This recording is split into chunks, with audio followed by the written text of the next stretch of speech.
ਇਹ ਨੈਗੇਟਿਵਿਟੀ ਉਸ ਮਾਸ਼ਰੇ 'ਚ ਸਭ ਤੋਂ ਜ਼ਿਆਦਾ ਪਾਈ ਜਾਂਦੀ ਹੈ ਜਿਸ ਦੇ ਵਿੱਚ ਹਸਦ ਹੋਵੇ। ਹਰ ਬੰਦਾ ਆਪਣੀ ਅਨਾਹ ਦੀ ਖਾਤਰ ਲੜਦਾ ਪਿਆ ਹੋਵੇ। ਕੀ ਇਹ ਅਨਾਹ ਕੀ ਹੁੰਦੀ ਹੈ ਜੀ? ਕਿ ਹਰ ਇੱਕ ਨਾਲ ਅੱਗੇ ਵਧਣਾ, ਕਿ ਵਧਣਾ ਵੀ ਏਦਾਂ ਕਿ ਦੂਜੇ ਨੂੰ ਡਿੱਗ ਕੇ ਤੇ ਆਪਣੇ ਆਪ ਨੂੰ ਅੱਗੇ ਵਧਾਉਣਾ। ਹੋਏ ਹੋਏ ਹੋਏ ਹੋਏ, ਵਾਹ ਕਿਆ ਐਸਾ ਵਧਣਾ ਕੋਈ ਵਧਣਾ ਨਹੀਂ ਹੁੰਦਾ ਜੀ। ਇਹ ਨੈਗੇਟਿਵਿਟੀ ਦਾ ਸਭ ਤੋਂ ਵੱਡਾ ਪੁਆਇੰਟ ਹੈ। Very good. ਅਗਰ ਤੁਸੀਂ ਕਿਸੇ ਨੂੰ ਗਿਰਾ ਕੇ ਅੱਗੇ ਵੱਧਦੇ ਪਏ ਹੋ ਜੇ, ਫਿਰ ਵੱਧਦੇ ਨਹੀਂ ਪਏ ਜੇ, ਤੁਸੀਂ ਆਪਣੇ ਆਪ ਨੂੰ ਵੱਢਦੇ ਪਏ ਜੇ। ਵਾਹ, ਤੁਸੀਂ ਆਪਣੇ ਆਪ ਨੂੰ ਵੱਢਦੇ ਪਏ ਜੇ। ਕਿਆ ਬਾਤ। ਇਹ ਵਧਣ ਦੇ ਵਿੱਚ ਤੁਸੀਂ ਆਪ ਨੂੰ ਅਸਲ 'ਚ ਵੱਢ ਰਹੇ ਜੇ। ਤੇ ਕਦੀ ਵੀ ਜਿਹੜਾ ਦਰਖਤ ਚੰਗਾ ਹੁੰਦਾ ਹੈ ਨਾ, ਉਹਦੀਆਂ ਕਹਿ ਲਓ ਜੜ੍ਹਾਂ ਕਮਜ਼ੋਰ ਹੋ ਜਾਣ ਤੇ ਉਹ ਦਰਖਤ ਥੱਲੇ ਡਿੱਗ ਜਾਂਦਾ। ਯਾਦ ਰੱਖੋ, ਜਿਹੜਾ ਬੰਦਾ ਨੈਗੇਟਿਵਿਟੀ ਰੱਖਦਾ ਹੈ ਉਹ ਮਾਸ਼ਰੇ ਤੋਂ ਇਹ ਕੋਸ਼ਿਸ਼ ਨਾ ਕਰੇ ਉਹਦੇ ਕੋਲ ਮੁਹੱਬਤ ਹਾਸਿਲ ਕਰ ਸਕੇਗਾ। ਮਾਸ਼ਰਾ ਉਹਦੇ ਮੂੰਹ ਤੇ ਤੁਸੀਂ ਸ਼ਾਇਦ ਬਾਬਾ ਜੀ ਤਾਰੀਫ ਕਰ ਦੇਵੇ, ਲੇਕਿਨ ਉਹਦੇ ਸਾਹਮਣੇ ਤਾਰੀਫ ਨਹੀਂ ਕਰੇਗਾ। ਉਹਦੇ ਸਾਹਮਣੇ ਤੋਂ ਮੁਰਾਦ ਇਹ ਹੈ ਕਿ ਉਹਦੇ ਪਿੱਛੇ ਇੱਥੋਂ ਮੈਂ ਸਾਹਮਣੇ ਇਹ ਲੈ ਰਿਹਾ ਜੀ, ਕਿਉਂਕਿ ਉਹਦੇ ਸਾਰੇ ਐਬ ਉਹਦੇ ਸਾਹਮਣੇ ਨੇ। ਸਾਹਮਣੇ ਤੋਂ ਮੁਰਾਦ ਉੱਥੋਂ ਮੈਂ ਬਾਬਾ ਜੀ ਦਾ ਸਾਰੇ ਐਬਾਂ ਦਾ ਸਾਹਮਣਾ ਲੈ ਰਿਹਾ। ਉਹਦੇ ਸਾਹਮਣੇ ਖਲੋ ਕੇ ਨਹੀਂ ਮੈਂ ਕਹਿ ਰਿਹਾ ਕਿ ਉਹਨੂੰ ਬੁਰਾ ਕਹੇਗਾ। ਸਾਹਮਣੇ ਤੋਂ ਮੁਰਾਦ ਜੇ ਬਾਬਾ ਜੀ ਇਹ ਗੱਲ ਹੈ ਕਿ ਉਹਦੇ ਐਬ, ਉਹਦੀਆਂ ਹਰ ਸ਼ੈਵਾਂ ਉਹਦੇ ਸਾਹਮਣੇ ਨੇ। ਉਹਨੂੰ ਮੱਦੇ ਨਜ਼ਰ ਰੱਖ ਕੇ ਉਹਨੂੰ ਪਿੱਛੋਂ ਬੁਰਾ ਕਵੇ, ਉਹ ਮੁਹੱਬਤ ਕਦੀ ਵੀ ਚੰਗੀ ਤਰ੍ਹਾਂ ਹਾਸਲ ਨਹੀਂ ਕਰ ਸਕਦਾ। ਉਹ ਮਾਸ਼ਰੇ ਵਿੱਚ ਆਪਣੇ ਜੋ ਕਿਰਦਾਰ ਨੂੰ ਇਹ ਬਰਕਰਾਰ ਰੱਖੇਗਾ। ਬੜਾ ਕਿੰਨਾ ਮਰਜ਼ੀ ਉਹਦੇ ਕੋਲ ਪੈਸਾ ਹੈ, ਜਿੰਨਾ ਮਰਜ਼ੀ ਬਾਬਾ ਜੀ ਉਹਦੇ ਕੋਲ ਗੱਡੀਆਂ ਨੇ, ਸ਼ੋਹਰਤ ਨੇ, ਲੇਕਿਨ ਉਹ ਬੰਦਾ ਨੈਗੇਟਿਵ।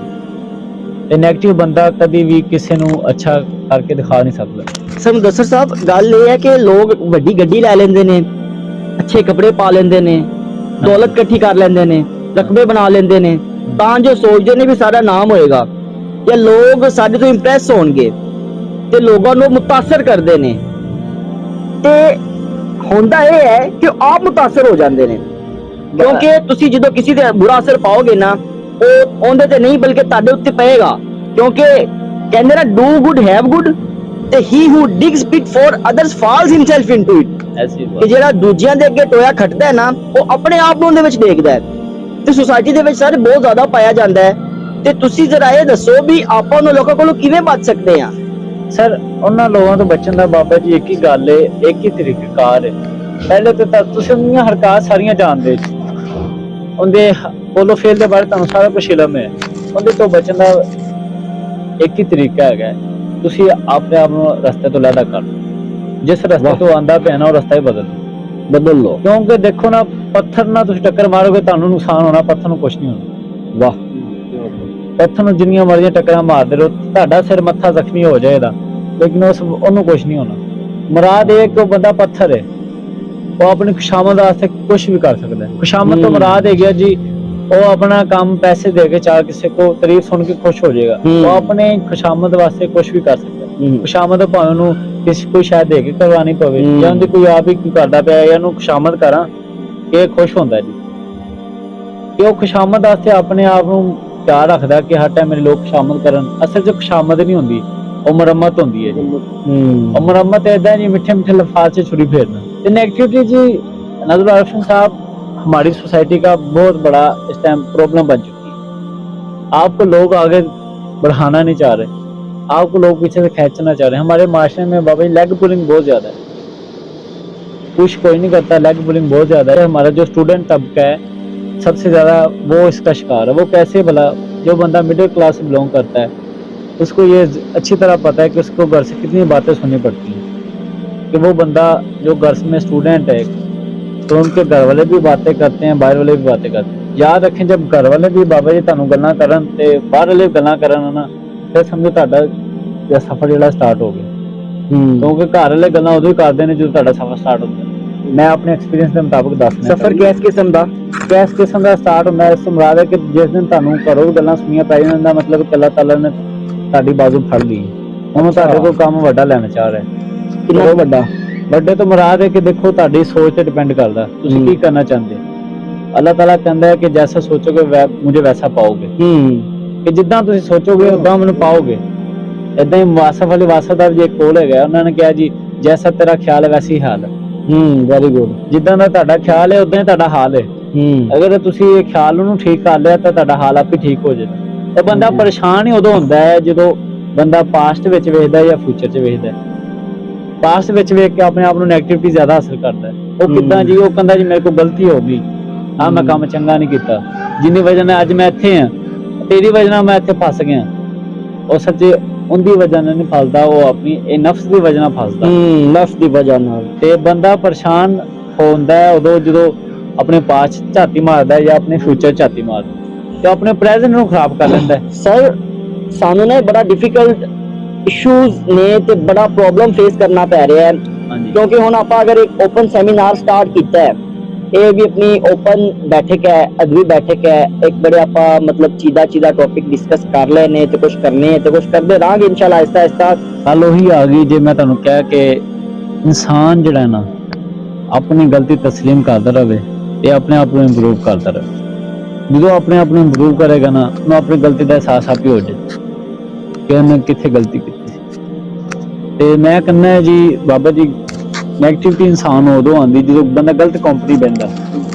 ਜਦੋਂ ਚੰਗੀ ਕੰਪਨੀ 'ਚ ਬਹਿੰਦਾ ਨਾ, ਉਦੋਂ ਉਹਨੂੰ ਰੂਹਾਨੀਅਤ ਮਿਲਦੀ, ਉਹਨੂੰ ਸਪਿਰਿਚੁਅਲਿਟੀ ਮਿਲਦੀ, ਉਹਦੇ ਜਜ਼ਬਾਤ ਕੀ ਹੁੰਦੇ ਨੇ ਤਾਜ਼ਾ ਹੁੰਦੇ, ਉਹਦਾ ਦਿਲ ਹੈ ਜਿਹੜਾ ਉਹ ਤਾਜ਼ਾ ਹੁੰਦਾ। ਤੇ ਨੈਗੇਟਿਵਿਟੀ ਫਰਾਹਮ ਕਰਨ ਵਾਲੇ ਲੋਕਾਂ 'ਚ ਬਹਿਣ ਦਾ ਕੋਈ ਫਾਇਦਾ ਨਹੀਂ। ਉਹ ਬੰਦੇ ਜੇ ਸਾਰਾ ਤੁਹਾਡੇ ਖਿਲਾਫ ਮੁਖਾਲਫਤ ਕਰਦੇ ਨੇ, ਉਹ ਤੁਹਾਨੂੰ ਕਦੀ ਵਫਾ ਨਹੀਂ ਦੇ ਸਕਦੇ। ਤੁਹਾਡੇ ਮੂੰਹ ਤੇ ਤੁਹਾਡੇ ਖੁਸ਼ਾਮਦ ਕਰਕੇ ਤੁਹਾਡੇ ਨਾਲ ਵਫਾ ਕਰ ਲੈਣ, ਲੇਕਿਨ ਤੁਹਾਡੇ ਪਿੱਛੋਂ ਬੇਵਫਾ ਨੇ। ਤੇ ਬੇਵਫਾਈ ਉਹ ਚੀਜ਼ ਹੀ ਹੈ ਜਿੰਨੇ ਬੜੇ ਬੜੇ ਵੱਡੇ ਬਾਦਸ਼ਾਹ ਦੇ ਤਖਤੇ ਪਲਟਦੇ। ਵੈਰੀ ਗੁੱਡ ਸਰ, ਤੁਸੀਂ ਬੜੀ ਚੰਗੀ ਗੱਲ ਕੀਤੀ ਕਿ ਸਾਨੂੰ ਉਹਨਾਂ ਲੋਕਾਂ ਕੋਲ ਬਚ ਜਾਣਾ ਚਾਹੀਦਾ ਹੈ ਤੇ ਉਹ ਬੰਦਾ ਬੇਵਫਾ ਹੈ ਜਿਹੜਾ ਤੁਹਾਡੇ ਮੂੰਹ ਤੇ ਖੁਸ਼ਾਮਦ ਕਰਦਾ ਤੇ ਕਮਰ ਪਿੱਛੇ ਤੁਹਾਡੀ ਬਦਖੋਈ ਕਰਦਾ। ਤੇ ਸਰ ਬੇਵਫਾਈ ਤੁਸੀਂ ਕਿਹਾ ਕਿ ਬੜੇ ਬੜੇ ਵੱਡੇ ਬਾਦਸ਼ਾਹ ਦੇ ਤਖਤੇ ਉਹਨੇ ਪਲਟ ਦਿੱਤੇ, ਤੇ ਅਸਲ 'ਚ ਬੇਵਫਾਈ ਜਿਹੜੀ ਹੈ ਨਾ, ਇਨਸਾਨ ਦੂਜੇ ਨਾਲ ਨਹੀਂ ਕਰਦਾ, ਉਹ ਆਪਣੇ ਆਪ ਨਾਲ ਹੀ ਕਰ ਰਿਹਾ ਹੁੰਦਾ। ਕਿਉਂਕਿ ਜਦੋਂ ਕਿਸੇ ਦੇ ਖਿਲਾਫ ਹੁੰਦਾ ਹੈ ਜਾਂ ਕਿਸੇ ਦੇ ਖਿਲਾਫ ਗਿਬਤ ਕਰਦਾ ਹੈ ਨਾ, ਉਹ ਆਪਣੇ ਨਾਮਾ ਮਾਲ ਨੂੰ ਵੀ ਕਮਜ਼ੋਰ ਕਰ ਰਿਹਾ ਹੁੰਦਾ ਹੈ, ਬੁਰਾ ਬਣਾ ਰਿਹਾ ਹੁੰਦਾ ਹੈ ਤੇ ਆਪਣੇ ਤੋਂ ਲੋਕਾਂ ਨੂੰ ਵੀ ਦੂਰ ਕਰ ਰਿਹਾ ਹੁੰਦਾ ਹੈ। ਕਿਉਂਕਿ ਇੱਕ ਨਾ ਇੱਕ ਦਿਨ ਅਸਲੀਅਤ ਖੁੱਲ ਕੇ ਸਾਹਮਣੇ ਆ ਜਾਣੀ ਹੁੰਦੀ ਹੈ, ਤੇ ਜਦੋਂ ਅਸਲੀਅਤ ਖੁੱਲ ਕੇ ਸਾਹਮਣੇ ਆਂਦੀ ਹੈ ਤੇ ਫਿਰ ਕੀ ਹੁੰਦਾ ਹੈ ਕਿ ਫਿਰ ਲੋਕ ਉਹਦੇ ਤੋਂ ਮੁਤਨਫਰ ਹੋ ਜਾਂਦੇ ਨੇ, ਉਹਦੇ ਤੋਂ ਅਲੱਗ ਹੋ ਜਾਂਦੇ ਨੇ। ਤੇ ਫਿਰ ਉਹ ਦੇਖੋ ਜੀ, ਉਹ ਲੋਕ ਜਿਹੜੇ ਦੂਜਿਆਂ ਵਾਸਤੇ ਮੁਖਲਸ ਨੇ ਕਿ ਜਿਹੜੇ ਦੂਜਿਆਂ ਦਾ ਫਾਇਦਾ ਕਰ ਰਹੇ ਨੇ ਜਾਂ ਜਿਹੜੇ ਦੂਜਿਆਂ ਨੂੰ ਪ੍ਰਮੋਟ ਕਰ ਰਹੇ ਨੇ, ਤੇ ਅਗਰ ਕੋਈ ਉਹਨਾਂ ਦੇ ਖਿਲਾਫ ਪ੍ਰੋਪੋਗੈਂਡਾ ਜਾਂ ਉਹਨਾਂ ਦੇ ਖਿਲਾਫ ਕੋਈ ਐਸੀ ਗੱਲਬਾਤ ਸਾਡੀ ਆਡੀਅנס ਵੀ ਸੁਣ ਰਹੀ ਹੈ ਹੋਵੇ, ਤੇ ਫਿਰ ਉਹ ਬੰਦੇ ਦੇ ਦਿਲ ਵਿੱਚ ਇੱਕ ਐਸਾ ਖਲਾ ਪੈਦਾ ਹੋ ਜਾਂਦਾ ਅੱਲਾਹ ਵੱਲੋਂ ਕਿ ਦੂਰੀ ਪੈਦਾ ਹੋ ਜਾਂਦੀ ਹੈ। ਤੇ ਲਿਹਾਜ਼ਾ ਗੱਲ ਇਹ ਹੈ ਕਿ ਸਾਡੀ ਗੱਲਬਾਤ ਕਰਨਾ, ਸਾਡਾ ਗੁਫ਼ਤਗੂ ਕਰਨਾ, ਇਹੀ ਮਤਲਬ ਹੈ ਕਿ ਅਸੀਂ ਸੁਸਾਇਟੀ ਦੇ ਵਿੱਚ ਕੋਈ ਅੱਛਾ ਰੋਲ ਪਲੇ ਕਰਨਾ ਚਾਹੁੰਦੇ ਹਾਂ। ਤੇ ਅਸੀਂ ਚਾਹੁੰਦੇ ਹਾਂ ਕਿ ਸਾਡੀ ਯੂਥ, ਸਪੈਸ਼ਲੀ ਉਹ ਲੋਕ ਜਿਹੜੇ ਸਾਨੂੰ ਸੁਣਦੇ ਨੇ, ਸਾਡੀ ਵੀਡੀਓ ਦੇਖਦੇ ਨੇ, ਉਹ ਕੁਝ ਸਬਕ ਹਾਸਲ ਕਰਨ। ਤੇ ਅੱਜ ਦਾ ਸਬਕ ਇਹ ਹੀ ਹੈ ਕਿ ਤੁਸੀਂ ਸਰ ਮੁਦੱਸਰ ਨਵਾਜ਼ ਸਾਹਿਬ ਨੇ ਬੜੀ ਚੰਗੀ ਗੱਲ ਕੀਤੀ ਕਿ ਤੁਸੀਂ ਆਪਣੇ ਆਪ ਨੂੰ ਇੰਪਰੂਵ ਕਰ ਲਓ, ਕਿ ਤੁਸੀਂ ਆਪਣੇ ਆਪ ਨੂੰ ਬਿਹਤਰ ਬਣਾ ਲਓ, ਕਿ ਤੁਸੀਂ ਆਪਣੇ ਆਪ ਦੀ ਖੂਬੀਆਂ ਵਧਾ ਲਓ, ਤਾਂ ਕਿ ਤੁਸੀਂ ਮਜ਼ੀਦ ਉੱਪਰ ਚਲੇ ਜਾਓ ਤੇ ਤੁਸੀਂ ਅਪਰ ਲੈਵਲ ਤੇ ਚਲੇ ਜਾਓ ਤੇ ਉਹ ਲੋਕ ਜਿਹੜੇ ਥੱਲੇ ਨੇ ਉਹ ਤੁਹਾਡੇ ਤੱਕ ਪਹੁੰਚ ਹੀ ਨਾ ਸਕਣ। ਤੇ ਇਸੇ ਗੱਲ ਤੇ ਪ੍ਰੋਗਰਾਮ ਦਾ ਇਖਤਤਾਮ ਕਰਦੇ ਆ। ਤਾਂ ਜੇ ਸਾਨੂੰ ਇਹ ਜੁਮਲਾ ਐਸਾ ਭਾਗ ਗਿਆ ਹੈ, ਬਲਕਿ ਸਾਡੀ ਜ਼ਿੰਦਗੀ ਦੇ ਨਾਲ ਅਟੈਚ ਹੋ ਗਿਆ ਹੈ, ਤੇ ਅਸੀਂ ਇਸੇ ਹੀ ਟੌਪਿਕ ਨੂੰ, ਇਸੇ ਹੀ ਜੁਮਲੇ ਨੂੰ ਲੈ ਕੇ ਅੱਗੇ ਚੱਲਾਂਗੇ ਤੇ ਆਪਣੇ ਆਇੰਦਾ ਪ੍ਰੋਗਰਾਮ ਦੇ ਵਿੱਚ ਇਨਸ਼ਾਅੱਲਾ ਅਸੀਂ ਗੱਲਬਾਤ ਨੂੰ ਸਟਾਰਟ ਕਰਾਂਗੇ। ਤੇ ਸਾਡਾ ਅਗਲਾ ਪ੍ਰੋਗਰਾਮ ਜਿਹੜਾ ਹੋਏਗਾ ਉਹ ਹੀ ਹੈ ਕਿ ਤੁਸੀਂ ਆਪਣੇ ਆਪ ਨੂੰ ਕਿਵੇਂ ਅਸਮਾਨ ਤੇ ਲੈ ਕੇ ਜਾਣਾ ਹੈ। ਲੇਕਿਨ ਅਸੀਂ ਐਪਰੀਸ਼ੀਏਟ ਕਰਾਂਗੇ ਸਰ ਮੁਦੱਸਰ ਨਵਾਜ਼ ਸਾਹਿਬ ਨੂੰ ਕਿ ਜਿਨ੍ਹਾਂ ਨੇ ਸਾਨੂੰ ਇਹ ਹਕੀਕਤ ਤੋਂ ਆਸ਼ਨਾ ਕੀਤਾ ਕਿ ਤੁਸੀਂ ਮਨਫੀ ਲੋਕਾਂ ਤੋਂ ਕਿਵੇਂ ਬਚਣਾ ਹੈ।